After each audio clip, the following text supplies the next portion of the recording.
Good morning and good afternoon, everybody. I'm here with Bernadette Butler, the co-founder and CEO of Storytap.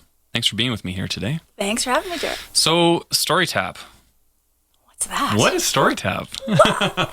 Well, Storytap is marketing tech, essentially. So it's B2B? We are B2B enterprise, so we only work with big brands. Mm-hmm. Video technology. So what essentially we do is we're shrinking the gap between what you once got to experience in a store to what now is demanded of them online. So how do you build brand trust? How do you drive engagement? How do you drive conversions? All with video. So we essentially grow their business from their happy customers and their staff with video. So, the world shifted in COVID and now, everything's different than maybe what it was before. Has this been good for you guys? Yes. Yeah, we've grown about 400%. It's been good. Holy cow. Yeah, it's been pretty good. Kind of wish I was the co-founder of Storytap right now. We innovated during it. We had to innovate during. I think every business had to. Sure. And we just saw some opportunities and we grabbed them and pulled all-nighters and ran with it and sold it before it was even built, kind of stuff. Wow. It was a bit crazy. That's fabulous. Yeah, it was neat. So if I'm understanding this correctly, I have a business and I want to have customer testimonials, maybe? Yeah, so we do very specific video storytelling for businesses, big brands. So marketers, we work with the marketing team. Yeah. And most times these big brands know what stories would sell. And they'd be like, wow, if our customers could talk about this experience with the product, that would sell. So to me, a testimonial is like a spit and polish, high production, you need 5 on your website. Yeah. We're in social proof with experiences with real people in their homes, in their garages, in their kitchens. Yeah. And then also the ability for staff to run down the aisle with their phones and answer a video question about this barbecue and how it works, for example. So it's really the site visitors have questions, but then they also want to see what other customers, how they feel about that specific product. So what brands do you guys work with? We work with a lot of CPG. So we work with RB. So those are brands like Cepacol, Veet hair removal, colorful ones like KY and Durex and Mucinex. And we work with education. We work with UCLA. We work with in healthcare. We work with organ donation storytelling. So in the new world, conversions can be about donating an organ or selling a toaster. So we also work with Canadian Tire. We work with Danone. Yeah, we're having a lot of fun. Get back to this organ donation as a metric. It's true. We're saving lives with storytelling. Wow. Mm-hmm. And so the success of that brand is based on how many organs they can get donated. Well, it's American. We're our piece of business, but organ. We're dealing with the nephrology division, so kidneys. So kidney disease is rampant. 600,000 Americans need a kidney. So you have, and car accidents are kind of down right now. Right. And that sounds kind of morbid, but people need these kidneys. So it's educating the public on what it's like. So with our tech, because it's remote video storytelling, we're collecting stories about what it's like to donate a kidney, what it's like to receive a kidney, what it's like to be a family member impacted by it. So that 360 storytelling to kind of educate the public of, wow, maybe that's something I should consider. That's incredible. Yeah, it is. I never have thought about the fact that kidney donations will decline when car accidents decline. It is. And how much that has an impact on the living. On the living. Wow, yeah, that is morbid. Yeah, well, it's the worst. You brought us into a very dark place. Here. Let's go back to the light stuff. Okay, so let me ask you, when you hear the word seeding related to social media, what does that mean to you? Seeding's fun. When you're dealing in the camp of social, that's growth. So you're looking to how do you grow and drive awareness quickly. And for me, in my experience with seeding, and it's going to depend. So if I'm a B2C brand, so let's say I'm seeding, I have to go with an example because I'm like a visual person. So let's say I'm Nike and I'm partnering with Disney and I'm going to sell Avenger shoes or Star Wars shoes. I would probably line up with really key influencers and probably at this stage in the game, micro influencers. Mm-hmm. And I would probably incentivize them to talk about content that's up. These shoes are coming. So I'm going to seed the idea, just like a gardening thing. I'm going to seed the idea that this is happening. Right. Build. And then we're going to do the launch of the shoe, and we're going to seed the idea of where they can go with this exclusivity, seeding the exclusivity. Yeah. So when I think of seeding, it's not just a thing you do, it's really an entire plan that goes behind how do you start to plant the seeds from anything as like everything around that concept of launching that product, whether it's going to be famous people or celebrities that are going to be wearing the product, that it's coming, the packaging even. I've seen great seeding programs around packaging even, to actually receiving the product, and how long can you keep that going?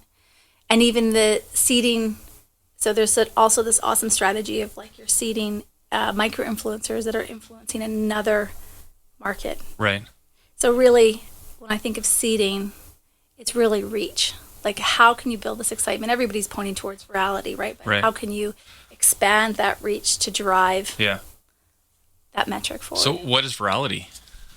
So I think there's two components that go into it. The third magic component is every marketer wants it. Like, yeah, right. Obviously. It's the objective of everything we do. Yeah. I don't think I ever, when I was on agency side or client side, I've never had a brief that didn't say, make it go viral. Right. So, like, you know. Is it achievable? Yeah, it is. I mean, there's science behind it. You know, like, I'm going to date myself here, but like, where social was the momentum behind something going viral, you know, the goal would be to do an ad, a 30-second spot that's so damn funny that everybody loves it. Everybody's on YouTube. Yeah. And so virality, the metrics is like, how fast can you achieve at least 500,000? Yeah. So it's not really viral if it's 2 years and you've got 500,000. It's got to be within a window. Right. Like within, 2 weeks, we're at 1 million. Like that's viral. And I'd say 500,000. Everyone has a different number. Sure. But to me, it's kind of BS if it's less than that within a period of time. Yeah. And then, of course, once you layer onto social, I mean, seeding plays a role for brands or marketers trying to force the needle on virality. I mean, everybody wants it, but there's some math behind how you can achieve it, but there's a lot of complexities to get there. So if I'm understanding you correctly, kind of when we look at seeding and going viral, it's not happening accidentally, or you're not necessarily getting lucky. On the brief from day one. This is a strategy that has been developed, and there's a lot of minds behind it saying these are the steps we're going to take, but there's no guarantee, of course. Well, there's budget and there's timing that goes into it, and there isn't a guarantee. But when you're in the position of marketing, the dirty side of the business is you got to prove results. So it's very obvious if it went viral or if it didn't. Right. And at the end of your campaign, you typically do a postmortem, and you're going to really have the team discussion, and hopefully you're going to see either, marketing can't really impact conversions, but we can impact traffic. That's our goal. But hopefully there's a measurement in place to say, especially with digital, that yes, we increased traffic by X amount, so that, and then you can obviously see if something went viral. Okay. So with Storytap, would you describe part of your brand as using user-generated content? Yeah, so part of Storytap is we're about authenticity. Mm-hmm. So I'd say yes, we're all user-gen, but it's all video. Yeah. We help average people tell specific stories. The typical definition of user-gen is for a marketer, it is a bit more high risk because you're asking people to send you, mostly today outside of Storytap, it's images. Mm-hmm. And a lot of it isn't great. Yeah. So you're kind of weeding through the crap to try to have some surface to the top that's usable. Right. So we're very specific to video. And depending on the brand and their requirements, some brands love it all. Some brands like, wow, this is amazing. But some brands are still even more aesthetically selective and want like the top 30% of what we collect. So, yeah. And so with user-generated content, how much of this kind of filtering out the garbage removes the authenticity of the content? Well, that's the rub. And I think, user gen by nature is really, it should be around authenticity, and you really shouldn't filter too much. I mean, where I think you get into trouble is if you take 10, if it was video, 10, videos, and you slice and dice them into one, and you're taking out the sentiment of that video, like the real guts of that video. That's kind of crappy. Yeah. But I think in some cases, by filtering, you're looking for a certain element of it. It's really going to come down to framing. And framing, I think, is another next part of the marketer's job, whether it's how you frame that content, right, to really layer in its level of authenticity. Yeah. And so when you, as a consumer, see user-generated content on any social channel, do you think that that's more attractive to you, more authentic to you? Like, what does it mean to you as a consumer?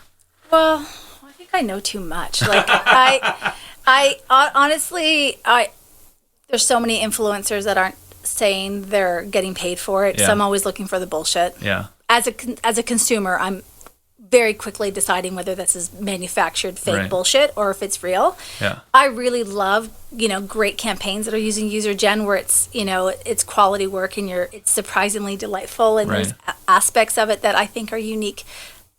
It's unique and not brand crafted.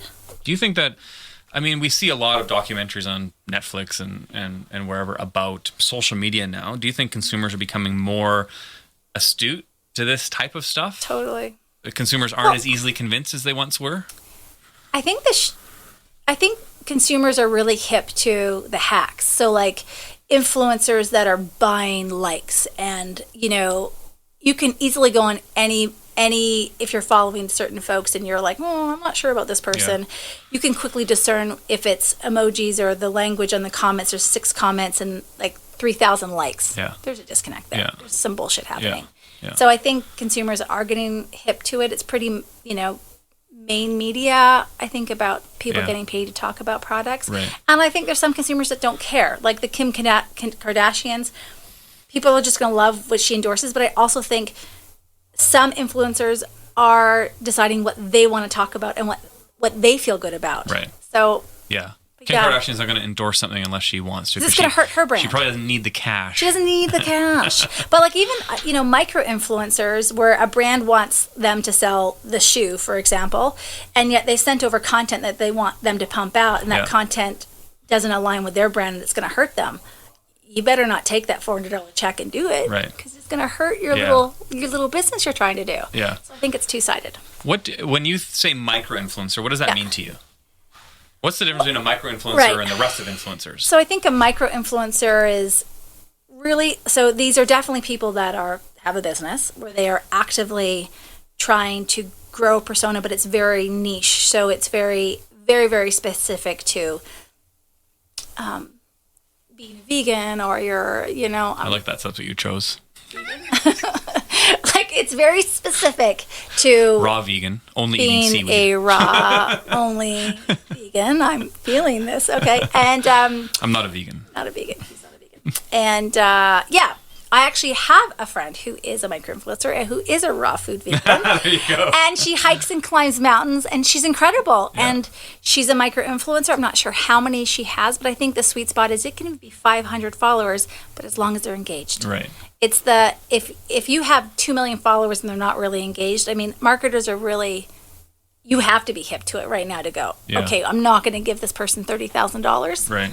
Their engagement's too low. Yeah, for sure. And so you win with micro. Even though you're doing more, you're still winning with hopefully more cost economics. So if I've got a whole bunch of influencers in front of me that I know of, and I'm a brand that I want to get my content out there, how would I choose an influencer one over another? Like, what factors would you look at to make a decision?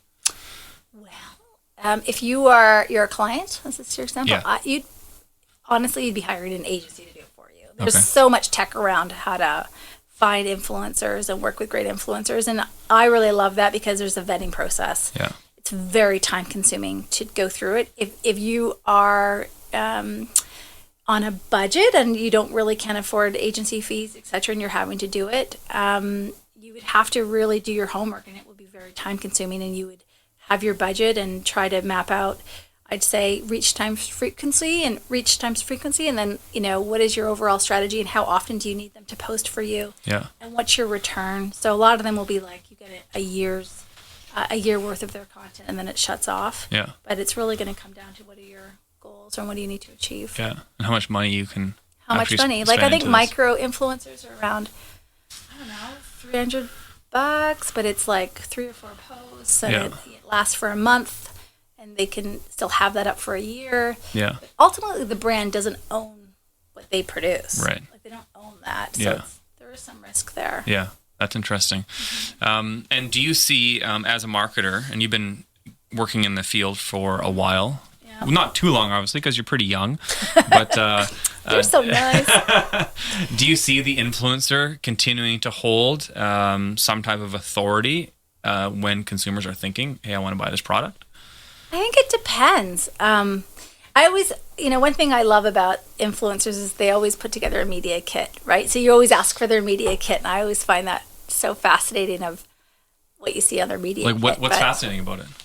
It's just, to me, I grew up in traditional advertising, so I'm like grew up in public relations and traditional and like PR. That's the media kit, and now you've got like Rob, who's 29 in his mom's basement, but he's fanatical over running shoes, and he's got them lined up, and he's got his own media kit, and it's just it's hilarious. So I think it does. I really lean in heavily into authenticity, so I want to make sure that they're saying they're getting paid for it. They're saying sponsored. Yeah. So many that still aren't doing that. Yeah. They feel like it hurts their integrity. Right. Which I think it's the reverse. It actually does hurt them. Right. In the long run. But I think there's still a role. What as we look at Storytap and where you guys are today, what is the future for your brand? Where are you leading the industry in the future? The future. Well, I think the future is video. Okay. And I think we're just lucky enough to have, been innovating early enough in that space. Yeah. Every brand has to lean into it. We're in the business of storytelling, and the future of that, I think it could be incredibly entertaining. Right now we're collecting really authentic stories on video, but I think there's so much opportunity as we grow for these big brands who maybe need to dial up humor, or they need to dial up certain aspects of storytelling. Yeah. I think the potential of real customers and what they're capable of doing when they're passionate about a brand, I think we're just starting to see the beginning of it. I think, in the rearview mirror, I do think it's this perfectly crafted brand where they're spending millions to have the right actress holding it perfectly with her perfect little pants and her size 0 dress. Yeah. I think there's a place for that, but I don't think the investment will be as heavy towards that in the future. I think it's going to be a much more balanced mix because trust is so important. Right. And that's been hurting a lot of brands. Yeah. It's that trust factor, and they need to dial that up with authenticity. Yeah, that's great. Excellent. Well, I really appreciate this conversation. I think I've learned a lot. I hope that everybody else has as well. It's really great to hear, kind of the effort around authenticity and really working with consumers to show like an authentic story and to communicate to them in a way that's actually legitimate and real and isn't super flashy or inauthentic, because I guess ultimately consumers and us, we can read and see through these things. Yeah. I think people are just, we just see through it. Yeah, absolutely. That's great. Thanks so much, Bernadette. I appreciate you being with me here today. Thank you. Thank you.